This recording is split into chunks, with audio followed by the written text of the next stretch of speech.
Marino, zure ahotik entzun nahiko nuke, nola bizitzen da tur bat barrutik? Estresuntikin. Gehien ez be, lehenengo astea izetek estresantie, eta goin arte beti, lehenengo astea estek izeten selektiboa eta orduen dana nahi zuek narrien egotea, eta erorketak eta tensio hondikoa. Ja, pizkat, karrera apurtzen danien, ja, pizkat hori tensio bajatzen dut, exigentzia asko, eta estresantie dala usteat. Bueno, eta oroitzapen horietan sartuta, turrean bizi izan duzun une gogoangarri bereziren bat, gogoan gelditu zaizuna bereziki?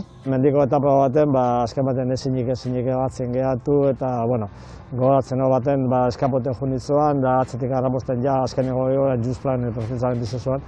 Eta goruzkoen, ja, errementetan horigan, eta esaten, errugeri aldatzeko pintsatu dugu, eta mekaniko zen, ez da gula pintsatu, ikaldatik errugeri ez. Ja, hainki lurrea botatik gure izan. Nola gogoratzen duzu, turrean irabazitako etapa? Bueno, miloko etapa basoan, eta beroa zoan, eta aurretik eskapa joian hogei bat korredorena bitarteko, eta azkenengo igoeran, pentsetan joan arrizga homikok, atako homikok erabazteko, eta alako baten lorten joan aurrera jutie. Klaruenakoan dana pasaitu zen, ze hogei zoa zen, da baneka pasetan joa joan, baina gutxi gara manekan lehenengo noila, baina enagoan, seguru, eta horretik, gero elmuga pasate nezoa zen esku galtzea, portzeak aso, ze ikusten muzioa esku galtzea, bat ikusten muzioa batan, lotzatu egin asko. Orduan etxe den, pinganik gauek, eta etxe. Hori. Argi dagona da, jarraitzaileen eta, esan izan da, ez? Haien bihotzeko azukreko eskorra ezotezen Marino izan garai hartan, oraindik ere gogoan duzu, jendearen ez dakit hurbiltasuna, Bai, da gehien ez beha lurdeneko etapa bat, indurainek erabazen etapa aurra, lurdeneko igora izazuan, igor nizuan egeran.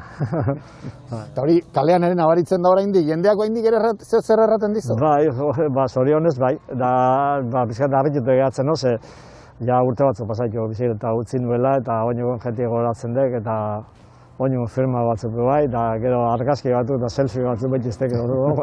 Ez dizu eskatu nahi, hola, etorkizuneko bola begiratu dezazun, baina espero dezakegu datozen urteotan ikusiko dugula berriro ere turreko podiumean Euskal Herritar bat? Segurazki baiz, hemen ziklismoan tradizio hordak, eta gero togurrek amendik urte eta oinungen afizio gehiago montatuko jo, gazte gehiago nahiko joek bizikletan ibiltie, eta segurazki etorkizunean etorriko jo korredore honak. Baina Marino nik uste, intzula afizioa, igual txirrindularitzen afizionatu etzienen artien bai, ezta? Argi dagona da, berriro ere alako ziklista matateatzekotan Euskal Herritik, igual abestiak ere sortuko dizkiotela, ezta? Marino ezkeoztik, ez dut uste, beste aparteko abestirik. Horregatik. Zen ez dago gatzen, Marino, zurekin eskondu nahi du. Pero beste no bazat, Marino. Zu Marino.